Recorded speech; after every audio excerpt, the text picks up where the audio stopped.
Nagaya ang aking mga kaibigan na magbike. Kaso, ibang bike pala ang gusto nila.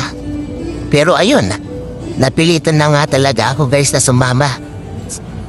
Ang problema nga dito kasi guys ay parang dalawang bagay din ito guys eh. Halimbawa, ang pagbabike kasi, pag nagbabike ka, of course, mababawasan ka ng calories. Dito naman, pag nagbabike ka dito, matadagdagan ka ng calories. O diba guys?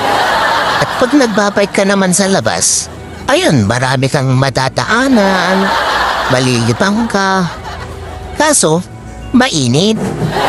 Tapos minsan, mausok. Diba? Dito naman, sa isang banda, ay meron ding usok. Maamoy mo yung mga bagong lutong ulam.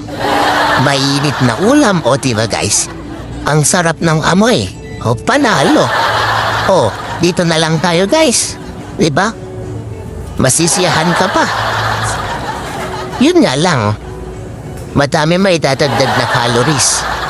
At baka hindi lang calories nga.